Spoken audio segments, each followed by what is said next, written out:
저의 오랜 드림카였고 정말 애지중지하게 탔던 F15 X5.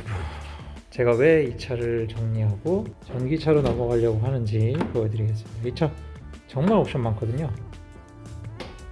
네, 소프트 클로징 40D 모델이라서 그래요. 기본적으로 컴포트 시트 다 적용되어 있고 통풍 시트까지 수입차에서 좀처럼 찾아보기 어렵다는 통풍 시트까지 다 적용되어 있죠. 정말 만족스럽습니다.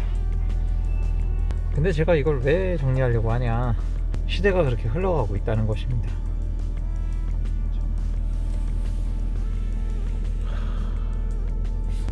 앰비언트 라이트, 정말 예쁘죠. 통풍 시트, 열선 시트. 수입차에서는요, M&들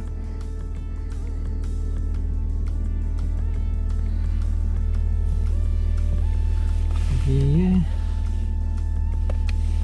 열선 스티어링 휠. 아쉬운 옵션이 하나도 없어요.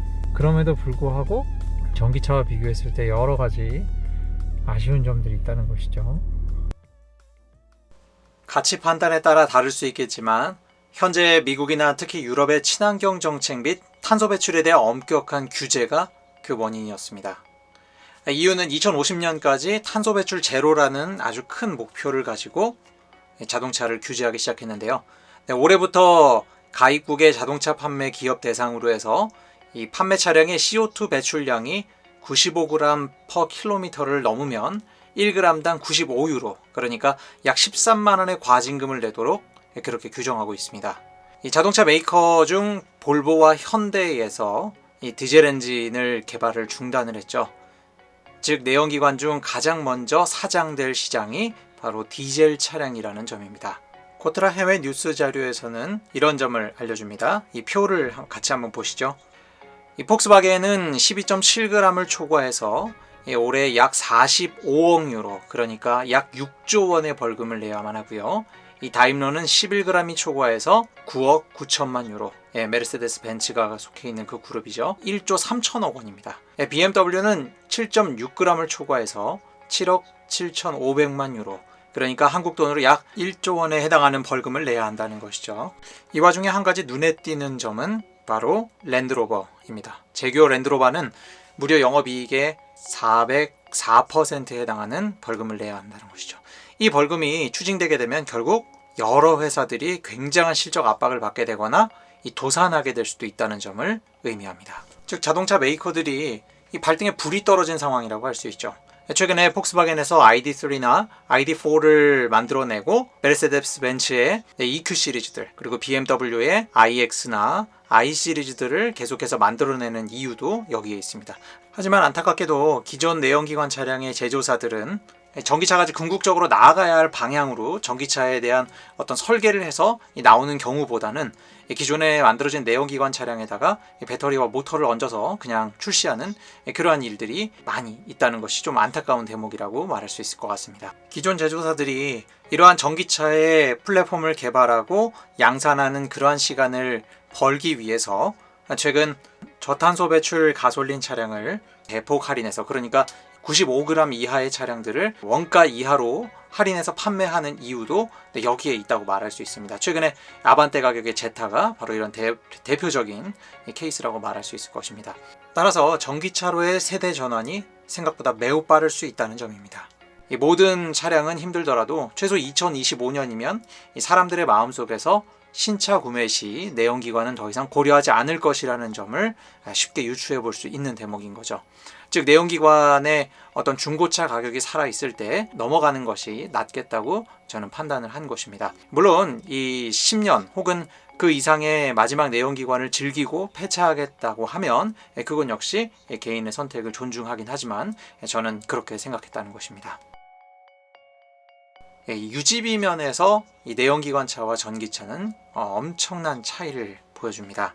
저도 내연차를 좋아하기는 하지만 2에서 3만 개의 부품으로 이루어진 내연기관의 특성상 여러모로 관리할 요소들이 많은 것이 사실이죠. 매년 엔진 오일을 주기적으로 갈아줘야 한다든지 아니면 차량을 오래 타지 않더라도 최소 2주에 한 번은 일부러 시동을 걸어줘야만 이 엔진의 오일막의 파괴에 따른 이 부품 손상이나 이 또 방전을 막을 수 있고, 또 미션 오일, 부동액, 점화 플러그, 인젝터, 예열 플러그, DPF, 흡기다 기관, 참 신경 쓸 요소가 너무나도 많죠.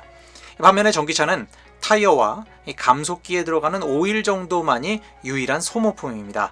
이마저도 이 감속기의 오일이 5만 킬로의 교환이 아니고 점검이라는 점입니다. 그러니까 결과적으로 내연기관은 타면서 연간 적게는 10만 원에서 많게는 1, 200만 원까지 이런저런 정비 비용을 계속해서 지불해야만 한다는 것이죠.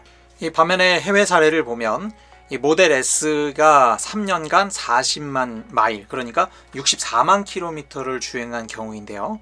이것은 테슬롭이라는 차량 공유 서비스로 매우 혹사당한 그런 차량입니다.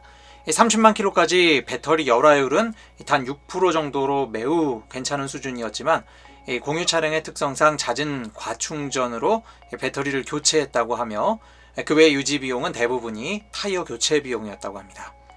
이 배터리 역시 전체 배터리를 교환하는 것이 아닌 이 문제가 있는 팩만 교체가 가능하고, 이 전체 교체 시 5에서 7천 불 정도라고 2019년 일론이 트위터에서 밝혔으며 가격은 계속해서 내려갈 것이라고 말합니다. 이 같은 기간에 벤츠 GLS와 비교 시에 8분의 1의 금액이 들어갔다는 점도 함께 염두에 두어야 할 이 포인트라고 말할 수 있겠죠.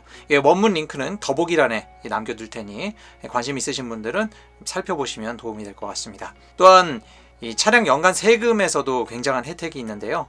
연간 세금이 X5 기준으로 연간 78만 원, 연납해도 70만 원의 세금을 내야 하죠. 이 전기차는 단 13만 원의 세금만 납부를 합니다. 주유비에서도 엄청난 차이가 있는데요. X5 기준으로 한번 좀 생각해 보겠습니다. X5 같은 경우에는 80리터의 경유가 들어가는데요. 이걸 1200원 기준으로 잡게 되면 약 96,000원 정도가 주유되게 됩니다. 풀탱크 기준이죠. 이렇게 넣게 되면 장거리 기준으로는 약 1000km, 시내에서는 한 800km 정도를 주행할 수 있습니다. 테슬라 같은 경우에 1kW당 5에서 6km, 전비운전을 하면 7에서 8km를 주행하게 되는데 1kW당 6km라고 그냥 보수적으로 좀 계산해 보겠습니다. 1000km를 주행하기 위해서는 166.6kWh의 배터리가 필요합니다. 자, 그러면 충전 비용이 어떻게 되느냐? 저희 집 지하에 있는 에버온 경부화 시간 기준으로 완속 충전 시에는 23,140원의 충전 요금이 필요합니다. 만약 완속 충전기가 없다 하더라도 공용 급속 충전기로 충전 시에도 255.7원이니까 킬로와트당 말이죠. 42,600원이면 1000km를 갈 수 있는 에너지를 충전할 수가 있습니다. 근데 급속 충전을 해도 반값도 안 되고 완속 충전 시에는 디젤 차량 대비 24%의 유지비로 유지할 수 있으며 가솔린과 비교하면 그 격차는 더 벌어지겠죠. 게다가 완속도 공용 충전기 말고 개인 주택에 개인 충전기를 설치하게 되면 기본료가 있기는 하지만 이 충전 비용은 훨씬 더 저렴해집니다. 이 전기 충전료가 단기적으로 계속해서 올라가고 있죠. 급속 기준으로 313원이 기준 금액인데요. 단계적으로 이 인상을 마치게 된다 하더라도 여전히 내연기관과는 비교하지 못할 정도로 저렴하다는 것을 쉽게 계산해낼 수가 있게 됩니다. 시승을 해서는 안 되는 일이었습니다. 이 테슬라 차량을 처음 시승을 하게 되고 나서 이 모터의 전원이 인가된과 동시에 터져나오는 이 최대 토크의 반응, 정말 뒷목이 제껴질 정도의 이 토크감과 경험해보지 못했을 때는 전혀 알 수 없었겠지만 이걸 경험해보고 나니 이 살 수밖에 없는 그런 차량이었습니다.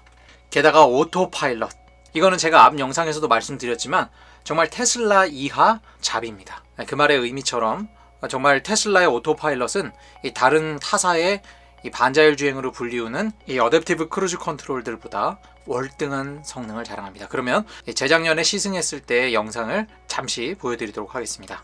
가속감이 기가 막히네요. 네. 그러면 이게 스탠다드 모델 같은 경우에는 스포츠 모드로 놨을 때 이 정도 느낌인가요? 아니 이거보다 빠른 거죠? 요 컴포트보다는 조금 빠른데 막 그렇게 와 할 정도는 아니에요. 근데 이제 뭐 롱레인지부터는 아무래도 4륜 구동이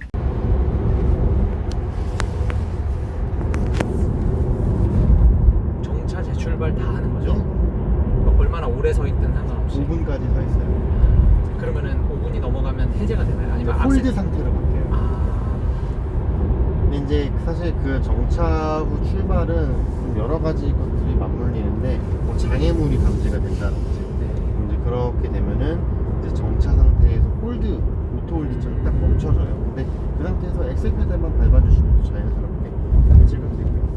현재 차선 유지하실게요.